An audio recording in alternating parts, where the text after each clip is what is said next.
What's going on, guys? Fun with Eyes back again, and I got a pretty cool unboxing video for you today because this one's kind of different. These three items are from another YouTuber, and that YouTuber is JT's Knife Life. Now, if you haven't heard of him, you guys must be crazy, and if you have heard of him and you are not subscribed to him, you guys also must be crazy because he's putting out tons of great content. I'll, of course, put his information in the description box below, but JT and I have been talking over the last few weeks. We've been sending knives back and forth, and I really like where things are going because, first of all, I'm getting the opportunity to look at some knives I wouldn't have otherwise been able to. Plus, I think we're getting some good kind of trades in and all sorts of things, so hopefully this continues. He seems like a great guy, and again, please go check out his channel. So let's look at what he sent over. So he knows I'm a big fan of my Kershaw launches. This is my launch one of my favorite EDC knives. It's just got so much going for it. I also have the launch 2, which is, well, I'll just show you guys rather than telling you. That button just doesn't seem to be working. That's interesting. Well, yeah, this launch 2 is broken, and I was gonna separate this out into its own video, but just the other night, I pressed the button and I heard a little click, meaning that the coil spring in here has malfunctioned, broken. I don't know yet. I haven't taken it apart, and I'm not super bummed out by it. I mean, that's kind of a catastrophic failure for a push-button auto to have. I don't want to make a whole big deal out of it because, honestly, Kershaw's warranty is going to take care of it. I have no doubt in my mind. I put this through a lot of use, not an inordinate amount, so I'm not happy about it. Maybe I will separate it out, but I do love my launches. I think this is a rare occurrence, but if you guys have had a launch 2 or any other launch fail like this is absolutely broken. It does not work.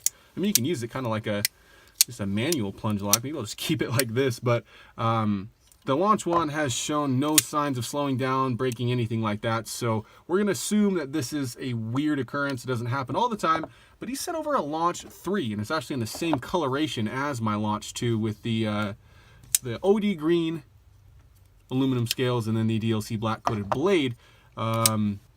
He's done a little work to this blade here. He's taken off some of the coating. He's got kind of this rustic, really worn in look. I kind of dig it, and it comes with a pretty nice edge. But yeah, this was originally DLC coated. This is the green handle, but he's got this aftermarket clip. This almost looks like one of those deep carry clips off of MXG gear. I'm not sure. I didn't ask him where he got this clip, but this is going to make this sit miles lower than it normally would have. I mean, if the launch 2 is any comparison here, this is going to move the ride height down a full inch almost. So the launch 3, I've been checking it out. It's different than the launch 2 and the launch 1 by a lot. It's the only one that has jimping that I'm aware of, or not that I'm aware of, but out of the 3, it's the only one that has jimping. It's got a nice action. It does not lock up all the time, though.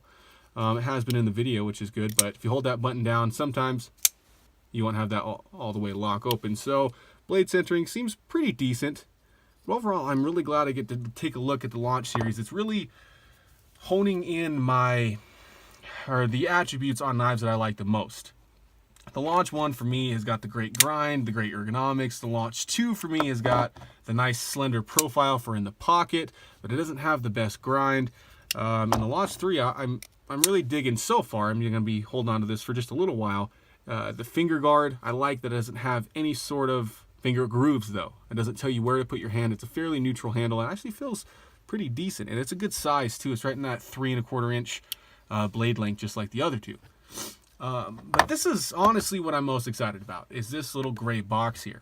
Of course, I knew what was in it. I knew what was coming, and I've been following JT's videos on the process with this one. He also included this lanyard, too, which is pretty badass. Looks like he stripped some paracord out. I wish I could name the knot, but it's definitely a knot I couldn't do right. This is cool. It's got kind of a multi-cam and then a bright orange, so you're not going to lose it. Again, I'm not the biggest lanyard guy, but that one's cool, and I'm going to put it on something, probably this knife. Now, little disclaimer here. I don't want to make this video super long, but I have never ever owned a Benchmade knife. The only Benchmade I've ever handled in my own home was actually my brother's. He has a fixed blade. I think it's the Nemravis, and it's pretty cool. Fixed blade's got aluminum handles and stuff, but I've never owned one. I've messed with a ton, though. I mean, name any sporting goods store. I've been to Blade HQ multiple times checking them out. I've handled other people's Benchmades, you know, in passing, or, you know, you meet a knife guy. But I've never bought one. I've never owned one. And I really can't tell you why that is. At one point, I just thought they were overpriced. But now that I've seen their warranty work and, you know, I'm more knowledgeable about Benchmade, I don't necessarily think that everything's overpriced. I don't know if their designs just don't speak to me, but I've come this close. You guys have probably heard me say this in a different video, but this close to buying numerous Benchmades over the years. And maybe it's just I can't decide on one, or maybe I'm scared to take a leap into a company I haven't bought from. But either way, I finally have the chance to look at one and actually spend some time with it. This is JT's mini grip that he just got back from, I believe their warranty service is called LifeSharp, where they essentially replaced everything on the knife other than the blade, and I'm sure the blade got a nice sharpening. But this is the older style of mini grip Chilean with the black nylon scales. This has got 154 cm blade steel. Obviously this is the sheep's foot version with the hole for an opener. And I don't want to speak too soon, but I think this thing's going to open my eyes a little bit, because I've handled some Benchmades I wasn't super impressed with in the past, both, you know, either in fit and finish issues or just design issues that I didn't really love. But I'm pretty certain I'm going to like this little knife. And that's saying something, because I usually don't like little knives. Not because I don't think they're useful, because I have no blade length restrictions or automatic restrictions or anything in the state that I live in, so I carry pretty much whatever I want.